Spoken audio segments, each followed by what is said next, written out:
Hello and welcome to the MHR podcast. I'm Andy. I'm Alice. Alice, today we are releasing a special episode as it is the 26th of March, which is also known as Purple Day. Do you know what Purple Day is? Purple Day. Sounds a fun day. Purple Day is an international effort to raise awareness of epilepsy worldwide.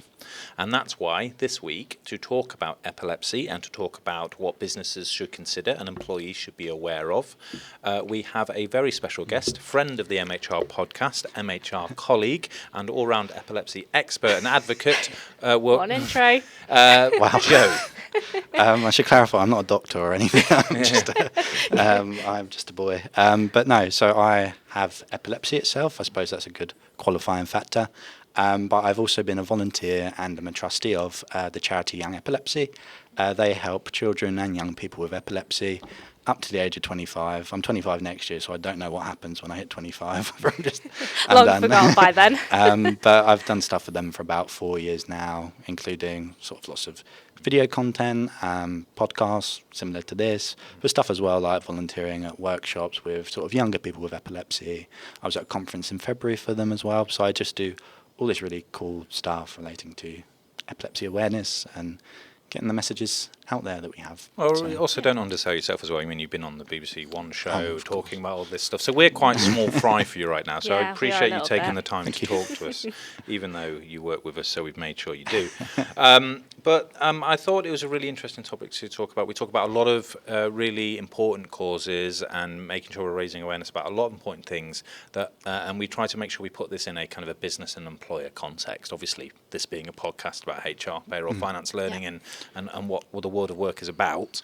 So we wanted to talk to you about that today, Joe. We want to talk to you about what businesses need to be aware of, what can they be doing, and what are the difficulties that employees may face if they have epilepsy in the workplace, and other things that people need to be considering. So I was going to start that by just addressing some of the few statistics that we've talked about together and then I've read about. So according to a website that we were looking at, which was the British Safety Organisation, so the British Safety Council, they wrote a really interesting piece that expressed that just 34% of epileptics are employed.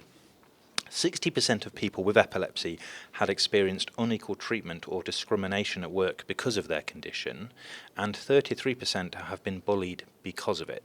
These are quite alarming statistics, actually, and also reading the rest of what they were talking about, it really highlighted to me a lack of awareness of the condition, what it really means, how you can bust the myths around epilepsy and what it means in the workplace, and what businesses can be doing to better support people with epilepsy. So I believe they also mentioned that in 2016, the YouGov did a poll that found that 25% of people were concerned about working with someone with epilepsy, with just 63% of those saying it's because they wouldn't know what to do if a person had a seizure. Yeah. So these must be things that you discuss quite a lot, actually, when you do your talks. Indeed, yeah. And there's stuff that's just quite sad because it's like knowing what to do when someone has a seizure, which I imagine we'll come on to, it's not that complicated at the end of the day. It's something that, when I explain it, it's not a lot to do. So it's like breaking down those barriers is quite an easy thing, an easy fix that can help those people with epilepsy feel sort of more comfortable in the workplace. I mean, there are lots of different bits and bobs that employers can do in terms of helping people with epilepsy feel more comfortable, and it's just raising awareness of stuff like different kind of seizure triggers, because I mean a thing that's often harkened on about is this whole flashing lights idea, for example, and in reality it's only like 2 to 3% of people with epilepsy actually have sort of photosensitive flashing lights epilepsy, for example. And it's like sort of, you're an employer in the workplace and you'll think, oh, my epileptic colleague's going to be fine as long as we don't have the strobe flashing lights about, which aren't actually that common in the workplace anyway.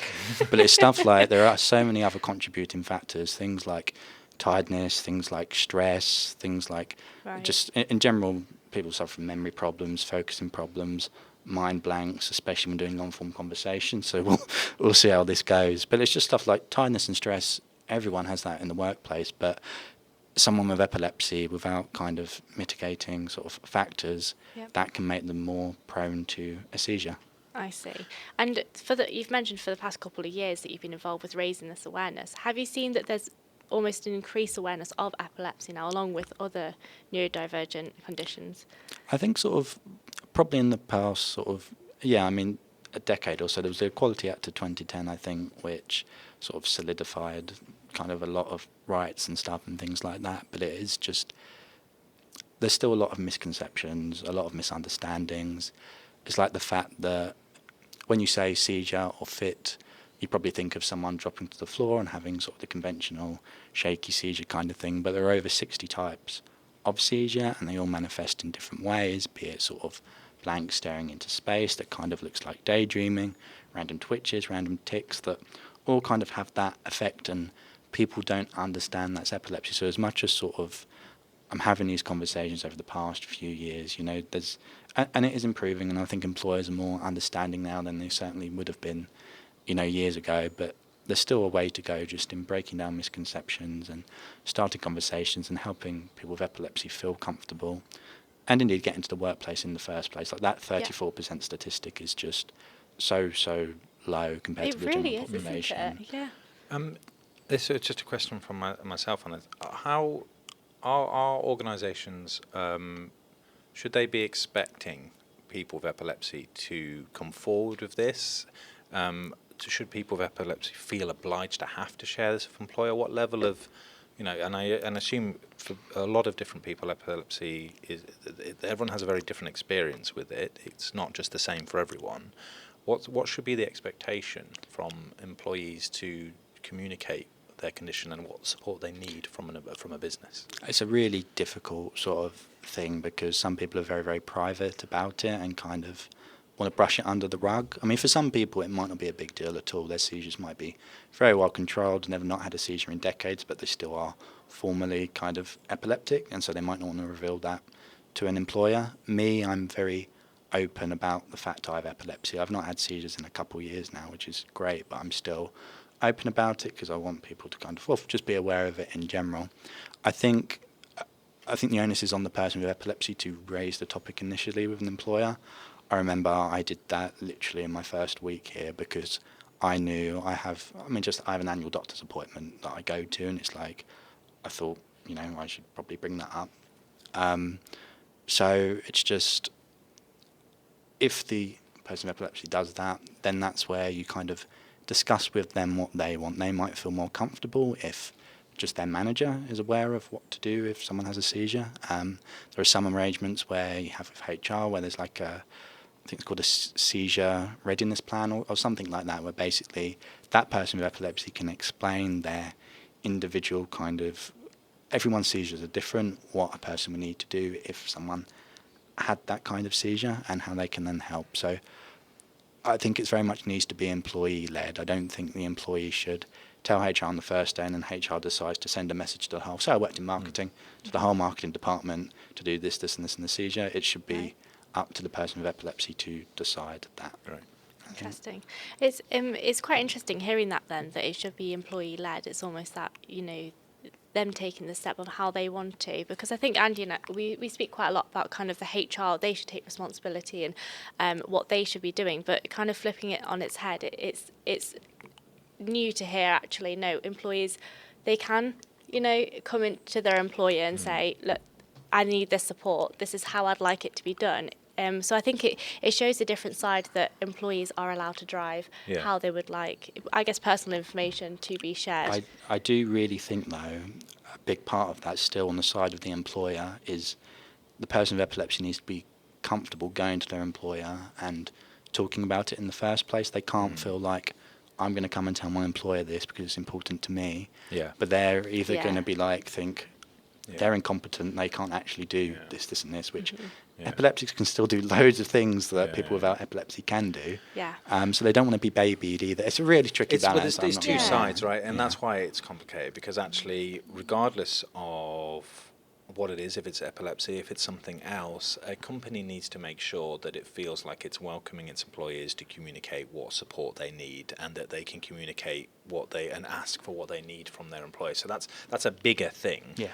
But equally, you need some form of internal training and enablement to make sure that managers or a senior level have a good enough understanding of these things to make sure that these problems are addressed and communicated. Because, like you say, you don't want to be in a place where it's a double-edged sword. You don't want to feel like you can't communicate to your employer that you may have a condition that might limit your growth opportunities or your employment opportunities, because as we've seen from the stats, if there is a misconception, or you're less likely to employ someone because you have a preconceived idea about a condition that is false, why would you then put yourself in that position where you feel like you might not get employed, or you'll limit your options at work? Yeah. So it has to work both ways. We have to empower employees to communicate what they need. We also need to encourage businesses to understand the situation, so we're not using those myths that are limiting people's options and development. Yeah. And Joe, am I right in, I'm just looking at the notes that we've made here for this podcast, but one point here is that there's actually reduced employment opportunities for people with epilepsy. Is that right? Yeah, so it varies a lot from sector to sector. For example, I can't be a pilot, not that bothered. I can't join the military. I have to say it's a huge win, to be honest. But like basic stuff like that. But then there's stuff like nighttime shifts, work like that can be quite difficult because sleep is a huge thing with someone with epilepsy. I think back to my university days, sort of a lot of students do sort of bar work in the evenings. Yeah. But that's really difficult for someone with epilepsy. If you think you have your day of lectures, you have your bar work in the evening, you've got to fit in your kind of homework between that, some kind of social life, you know, working till 2 in the morning and then getting up for lectures the next day. It's like someone with epilepsy really struggles with that, so that's that extra bit of income you can't do. Office work, it is easier in that sense, but anything with nighttime shifts, and there's stuff as well like sort of travelling, getting into work. I, for example, have to take my tablet at 8 a.m. and 8 p.m. every single day. There's a little bit of wiggle room on either side, but it needs to be in that time frame. So I've got to bear in mind on my journey to work, I kind of need to either be in by 8 or leave after 8. Right. And, you know, with the traffic lights at the moment, like it can be hard sometimes, and you've got to bear that in mind. And then as well, the situations like, say you get epilepsy whilst you're at a company, when you have a seizure, you're banned from driving for a year. So, I mean, for those of you that drive that are listening, imagine if you were kind of banned from driving for a whole year, just suddenly like that. I know for me that would add an hour onto my journey either way, kind of. And so it's just stuff like that which sort of has that effect on employment in general. So driving related jobs, it's very high risk for someone with epilepsy. If you're sort of on a job that is wholly reliant on driving, like you could come into problems if your epilepsy flares up, which it can do. Well, you've talked quite a lot there at all the things we want to talk about. We've talked about triggers. We've talked about how these things need to be dealt with depending on the person's individual needs. We've talked about the effect of the workplace. We've talked about the effect on the individual, how that may limit stuff. So I do feel like we've taken quite a lot away from this. What I would ask, one more ask for you, Joe, if you could, is there any resource or any forum that you would suggest managers, employees, or any individual to go to if they wanted to learn more about what they could do to be more aware of epilepsy and what that means for businesses? There are a number of great charities that I'm not just going to flag Young Epilepsy because they're brilliant, but like Epilepsy Research and Epilepsy Action, 2 really good charities for more kind of adult sort of based kind of stuff relating to epilepsy. Just they have a bunch of information on their websites. Young Epilepsy is very, very good, especially for sort of young people coming to employment in their first few roles, and that can be quite a tricky time for people with epilepsy anyway, kind of moving from an education sense to a work sense. So that's very useful as well. There are just lots of great charities out there doing amazing things. It's just something that really needs to be shouted about more, I think. So. And you're doing a good job at it as well. Thank you. All your media coverage. Thank you. And thank you for coming in and chatting about it with us. It's certainly educated us. So I appreciate it. Thanks for having me. I really appreciate it. Thanks, Having your time. Brilliant. Well, next week we'll be talking about a few more things. But I want to thank Joe for your time. Thank you. I've been Andy. And I'm Alice. We'll see you next week. Bye-bye.